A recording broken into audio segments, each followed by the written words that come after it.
your life is not over. Your life is not over. I struggle with this. I struggle with feeling like, oh, it's too late. I should have done this back then. But if you still have a heartbeat, you're still breathing, your life is not over. Literally, you have so much potential in you. And if there's something that you want to do that you have not done, or you tried and you stopped, you can do it. You can start now. Okay, mamas, first and foremost, I want to say I am losing my voice a little bit. So I've got to talk in a way that sounds more hyper and more energized just so my voice won't start crackling. So if you're like, what is wrong with her today? What is she on? What is she doing? That's what's going on because I really want to get this message out. I don't want to break my streak for February because we know February is about us. It is about content for us, about hyper focusing on our lives, on our dreams, on our goals. It is really about locking in constantly, not for one time out the year, not for January 1st, and then letting it all go. I'm going to be reminding you every month to lock in, and February is all about us. This is the love month. It is a Black History Month, but we are going to talk about us right now because Black History will be here next year. Black History Month will be here 2 years from now. Black History Month can be celebrated next month. It can be celebrated any month. But right now, while the atmosphere is centered around love and nurturing and gifts and giving, we are going to give back to ourselves, ladies. So today's video, if you read the title, it is about your life is not over. And this goes for every single person. But I'm going to make separate videos of each one. This one is just like a big, massive general video to let you know that your life is not over. This video is for women who feel like they're behind in life, or if they feel like they've missed their window of whatever it is, marriage, the career, the job, the kids. If you're discouraged by your age or going through breakups, motherhood, finances, or even just your past mistakes and upbringing and your trauma, your job is to interrupt that lie, okay? That is a lie. Your life is not over. And you need to replace it with the truth. You need to replace it with a new perspective, a new outlook on life, and a new direction in your life. Hi, my pretty girls and evolving women. Let me tell you something that a lot of women need to hear.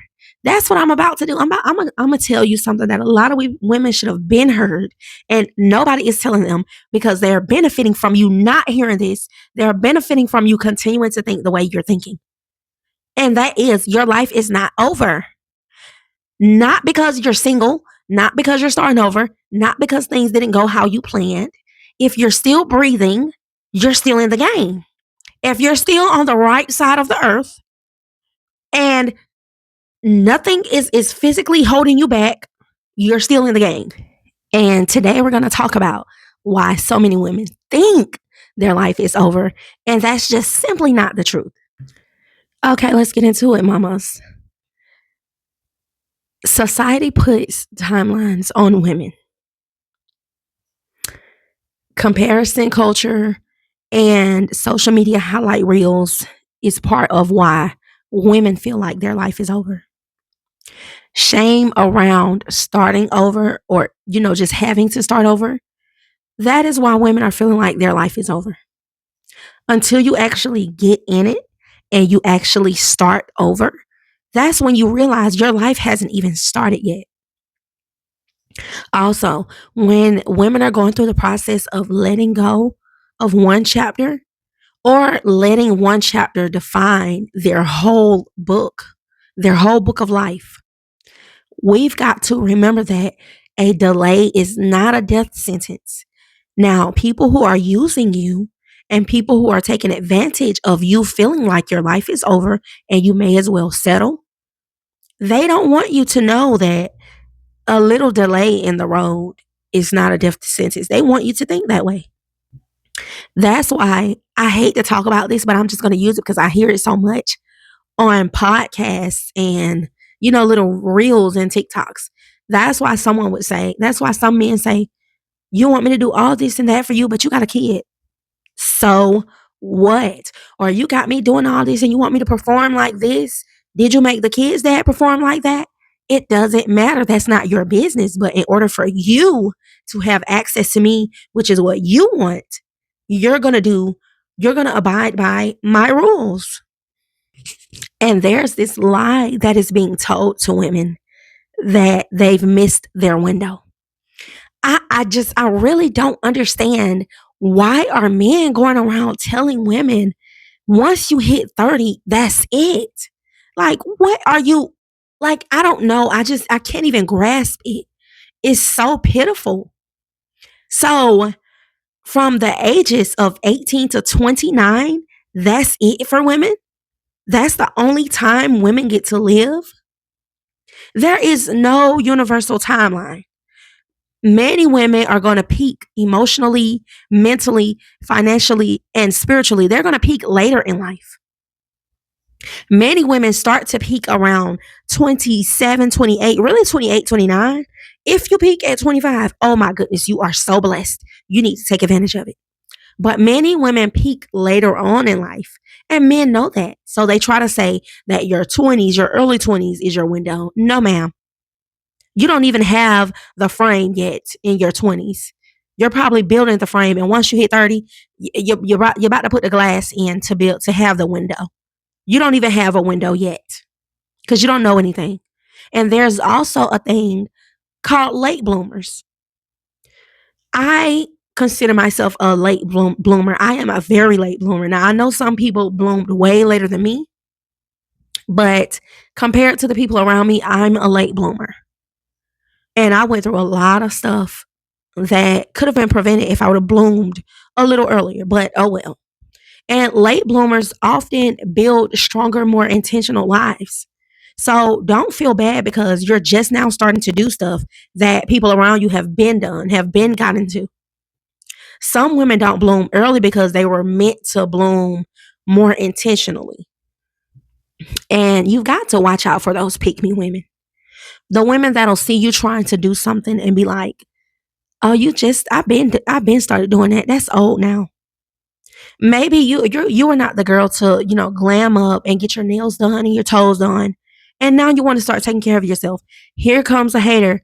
"Oh, that's old. We've been doing that. That's in the past. That's old. That's old news. We've been doing stuff like that." And they'll try to discourage you from putting your all into yourself. Don't listen. Because just like we've got some manipulative men out here, we've got some women that are on their side. When it comes to you, do whatever you feel like you want to do. Automatically do whatever you feel like you want to do. In fact, if someone is trying to stray you away from doing something that's not going to harm you, you need to sit with yourself and think, why is this person trying to get me not to do this?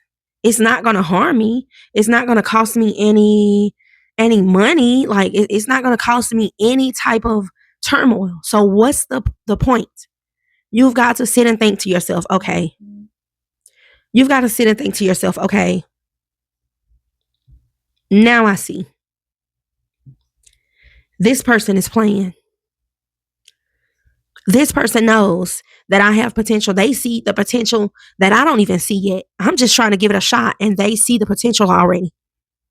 Now I need to lock in and get these people out of my way. And usually you'll start to think that you're starting over. Your starting over is a failure, but it's not. It's literally you aligning your life, aligning your habits with the life that you want. So you need to refrain from that narrative that starting over is a bad thing or that you failed.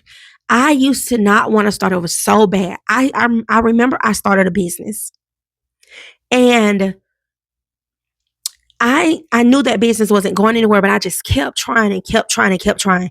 It had got to the point where I really didn't enjoy it anymore. But I knew I started that business and I didn't want to shut it down because I didn't want people to be like, well, yeah, your business didn't succeed or her business didn't succeed. Not that I really cared, but I really wanted that first one to work. And me being new to it, me being the only person in my family that has had a legal business, I knew nothing. So I felt like, okay, if I close this down without it being profitable first, I'm failing. That's a failure. But what I didn't know was I started that business before I knew what I wanted. I just started it to do something. And I gained a lot of experience from it to now be successful with my businesses now. But I felt like it was a failure.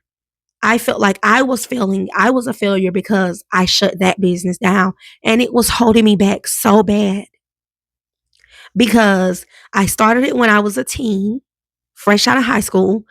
And now that I'm in my 30s, it's definitely not something that aligns with me.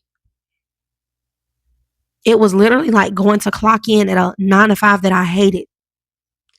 Before I shut it down, like at the end, that's how I felt with it.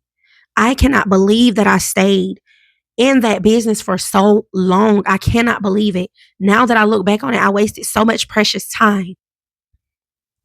So I just really want you to know that starting over is not a failure. When you start over, literally, when you decide to start over, it is you taking the steps to align yourself with the life that you know is for you. Starting over means you get clarity. You already know what doesn't work, which for me was that business. It doesn't work for me. And starting over, it makes you less desperate and more discerning. So starting over with self-awareness is a power move because once I shut that business down, I knew, okay, I don't even want to go through this anymore.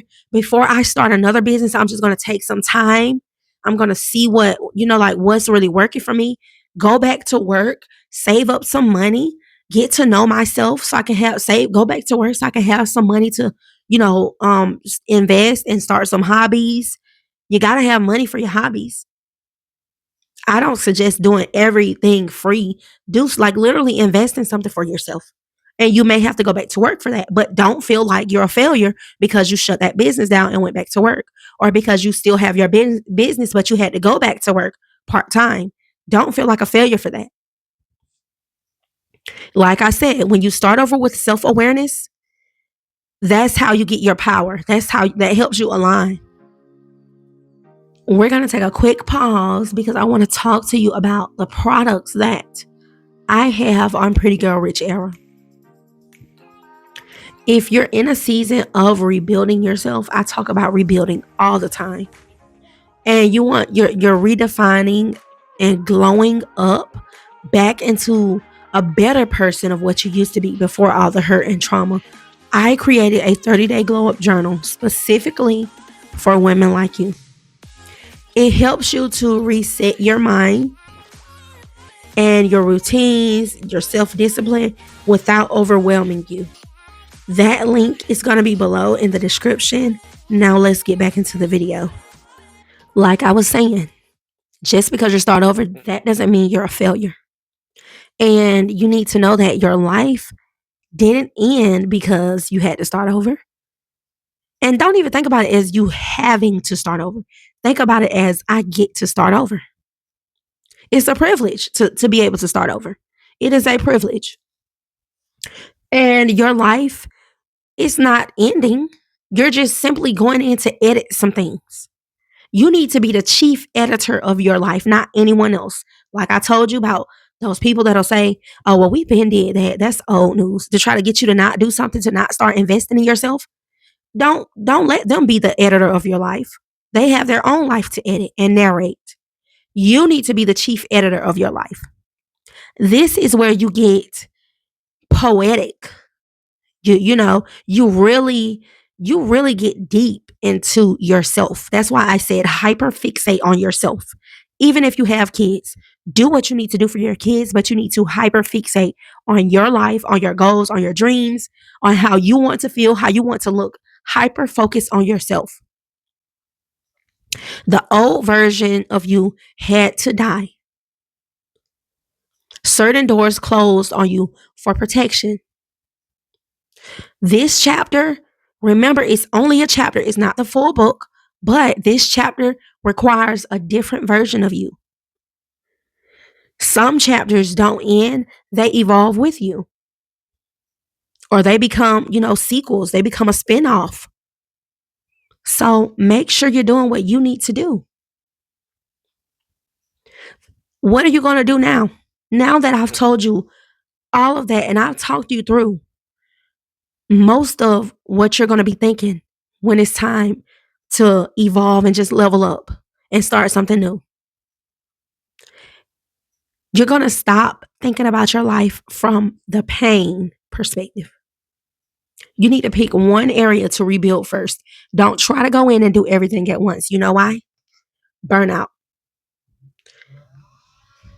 And you're not going to stick to what you're supposed to be doing. So you're going to either pick your health, you're going to pick money, or you're going to pick your identity. Start with one and start romanticizing whichever area you're trying to rebuild. Romanticize it. Romanticize your health. Drink you some water with key lime in it in a fancy cup. Every morning, warm water with key lime. Flush all of those toxins out. Romanticize it. Don't look at it as a chore. It's not chaos. I want you to decide to take yourself seriously again, because at one point you did take yourself seriously. What happens is it eases up on you day after day, the fact that you're not taking yourself serious anymore and you're getting too comfortable. That's why when you look up, 5 years have passed and you don't know who you are. But this time, now that you've been through it, now that you're starting over with that self-awareness again, now that you know what to look for, you can snap yourself out of it quickly. So once you decide to take yourself seriously again, I also want you to decide to never go back. Your glow up is going to start the moment you stop mourning that old version of you, that old life, and the moment you start moving. I saw a book title that said, Depression Hates a Moving Target. And I also want you to know that procrastination hates a moving target. Actually, I'm going to link that book below because it is still winter time. And we know we get the winter blues sometimes. Not clinical, but just, mild. So I am going to link that book below. Ooh, I just fluttered over my words. Stumbled over my words. Sorry for that. But procrastination is going to hate a moving target. It's not going to be able to creep up on you if you're constantly going. Of course, you need to plan. Don't just be constantly going in circles, but you get what I'm saying. Depression hates a moving target. Doubt hates a moving target. It cannot sneak up on you when you're constantly moving and you're going towards your goals and your dreams. All right, ladies, I really hope my voice was not too much of an unpleasant thing to hear. Like I said, I really want to get this content out because I know what this can do for your life. It changed my life and it is still changing my life. So I really hope you could get this message, even past this voice that is trying to go out on me. It's crazy because my voice has gone out before, but now that I actually work, I use my voice for work, for these videos, for my community. Now it's going out. Like what? I haven't even been yelling. Anywho, if you needed permission to start again, this is it. Your life is not over. It's just asking you to rise up differently this time. Like, comment, and subscribe if this spoke to you. And remember, this is Pretty Girl Rich Era, evolving into womanhood, where we heal, level up, and become the best version of ourselves. I'll see you in the next one.